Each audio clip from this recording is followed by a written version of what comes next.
আসসালামু আলাইকুম। কেমন আছেন সবাই?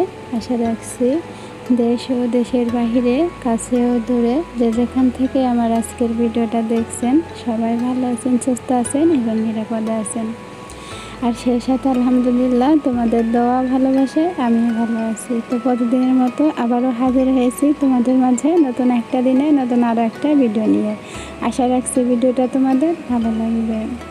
তো প্রতিদিনের মতো আমি চলে এসেছি আমার ছোট্ট রান্নাঘরে, মাটির চুলায় রান্না করব বলে। তো আমি চুলায় কড়া বসিয়ে দিয়েছি আর চুলাটাও জ্বালিয়ে দিয়েছি। যেহেতু দুই চুলায় রান্না করি, ওই চুলায় গরম পানি করতে দিয়েছি। প্রতিদিন একই রকমভাবে রান্না করি, তাই ভাবলাম আজকে একটু অন্যরকম করে ভিডিও বানাই, অন্যরকম রান্না করি। তো আজকে ভাতটা রান্না করব গরম পানি করে তারপরে। তো তার জন্য চাউলটা আমি নিয়েছি আর চাউলটা ধুয়ে তারপরে পানি ফুটে আসলে চাউলটা পানির ভিতরে দিয়ে দেবো ধুয়ে। আর আজকে সকালে উঠতে একটু দেরি হয়ে গিয়েছিল, তাই ভাবলাম একটু নাস্তা বানিয়ে খেয়ে নিই। তাই আমি এখানে ঝাল পেঁয়াজ কেটে নিয়েছি কিছু, আর একটু লবণ একটু হলুদ দিয়ে ভালোভাবে মাখিয়ে নিচ্ছি। অল্প একটু ময়দা নিয়েছি আর ময়দাটা দিয়ে অল্প একটু পানি দিয়ে এটা মাখিয়ে নিব। নাস্তাটি খেতে বেশ মজারই লাগে, তো তোমরা বাড়িতে বাসায় বানিয়ে খেয়ে দেখতে পারো, বেশ মজা লাগে। ঝাল পেঁয়াজ কেটে হলুদ লবণ দিয়ে মাখিয়ে বানিয়ে খেলে। তো আমার ছোট্ট সোনা বাবাটা কিন্তু খুব পছন্দ করে এটা নাস্তাটি, তো বানিয়ে দিলাম। ও খেয়ে বলছে শুধু আম্মু অনেক ভালো লেগেছে, স্বাদ হয়েছে। এখানে ময়দাটা পারফেক্টভাবে তৈরি করে নিয়েছি। এবারে কড়াইয়ে অল্প একটু তেল দিয়ে তারপরে একটু খুন্তি দিয়ে মেলিয়ে দিচ্ছি। তো আজকের বিষয়ে যে বিষয়ে ভিডিও দিচ্ছি বা দিব, কিছু কথা বলবো।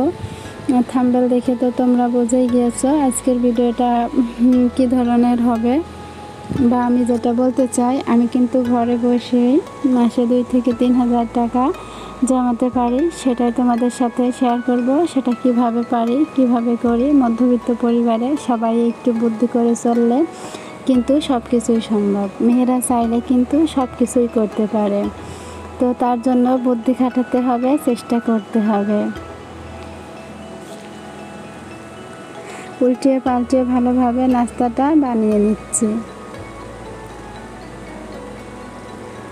তো একটু মুচমুচে করার জন্য একটু পোড়া পোড়া ভাব করেছি বা মুচমুচে হয়ে এসেছে। এখন এটাকে নামিয়ে নিচ্ছি।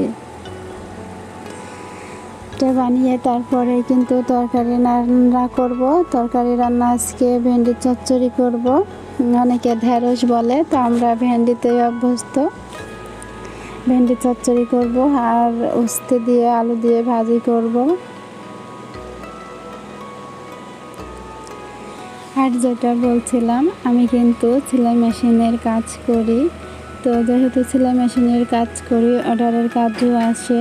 তো এটা কিন্তু করলে আমাদের হাত খরচের টাকা বা আমাদের একটু আয় হয় আর কি।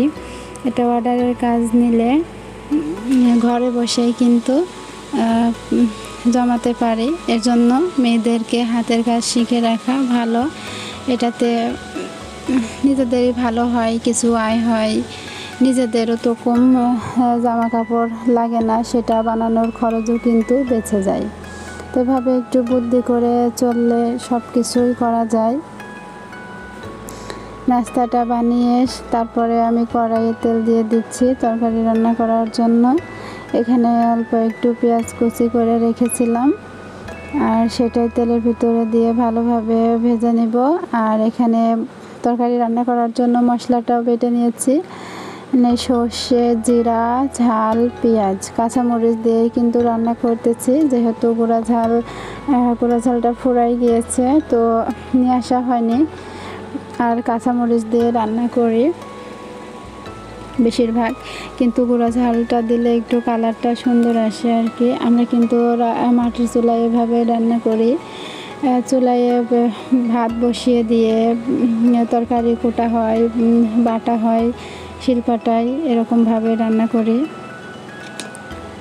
তো আমি এখানে ভেন্ডিটা দিয়ে দিয়েছি আর অল্প একটু পানি দিয়ে একটু নেড়ে চেড়ে তারপরে ঝোলের পরিমাণ মতো ঝোলের পানি দিয়ে দিব। আর এখানে আমার ওই চুলাইয়ে ভাত রান্নার জন্য যে পানিটা বসিয়েছিলাম সেটা ফুটে এসেছে। তার জন্য আমি এখন চাউলটা ধুয়ে ভালোভাবে দিয়ে দিচ্ছি। ভালোভাবে ধুয়ে নিয়েছি চাউলটা, তারপরে হাঁড়ির ভিতরে দিয়ে দিচ্ছি। এখানে আমি পরিমাণ মতো ঝোলের পানি দিয়ে যে উস্তে ভাজি করব সেটা আমি কেটে নেব। তো আমরা কিন্তু চাইলে সব কিছু পারি, তো এটা চেষ্টা করতে হবে আর কি। তোমরা যারা সেলাই মেশিনের কাজ করো তো তোমরা অর্ডারের কাজ নিতে পারো, আর অর্ডারের কাজ যদি না নাও তো প্রতিদিন 20 টাকা 100 টাকা যেমন পারো তেমনই বাঁচিয়ে একটা ছোট্ট একটা ব্যাংক কিনে তার ভিতরে রাখলে কিন্তু মাসে অনেক টাকাই হয়। এটা বুদ্ধি করতে হবে যে না, প্রতিদিনই আমি এই টাকাটা রাখবো, এই টাকাটা জমাবো, তারপরে একবারে যে কয় টাকা হয় সেটা দিয়ে আমি একটা কাজ করব। একটা মেয়ের কিন্তু সব রকম স্বপ্নই থাকে, তো কেউ পারে কেউ পারে না, সেটা চেষ্টা করতে হবে, ইনশাল্লাহ হবে।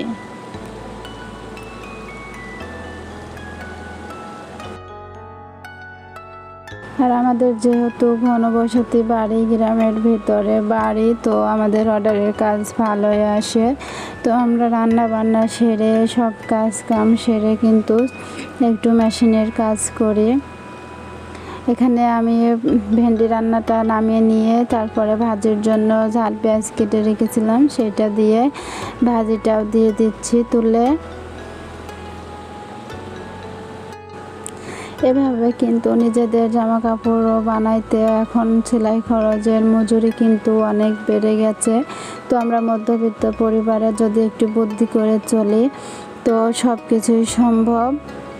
আর একটা কথা, যদি আয় হয় 5 টাকা তো 2 টাকা খরচ করতে হবে, 3 টাকা জমাইতে হবে, এর ভিতরে কিন্তু সংসার চালাতে হবে আমাদের মতো মধ্যবিত্ত পরিবারের বুদ্ধি করে, তাহলে কিছু টাকা জমাতে পারবে। তো আমি রান্নাটা করে রুমে যেয়ে দেখাচ্ছি, ভাতটাও হয়ে গিয়েছে, মার করতে দিয়েছি। তো আমার সাথে তোমরা যারা এখনও আছো একটা লাইক দিতে ভুলে গিয়েছো, অবশ্যই একটা লাইক করে দিও।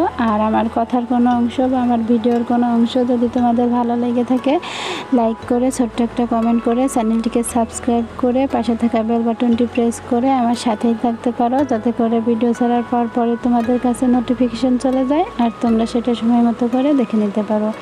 আর তোমরা যারা এই কাজটি অলরেডি করে দিয়েছো তোমাদেরকে অসংখ্য ধন্যবাদ আমাকে সাপোর্ট করার জন্য, আমার পাশে থাকার জন্য। পরবর্তী ভিডিওর আমন্ত্রণ জানিয়ে আজকের মতো এখানেই বিদায় নিচ্ছি। আল্লাহ হাফেজ।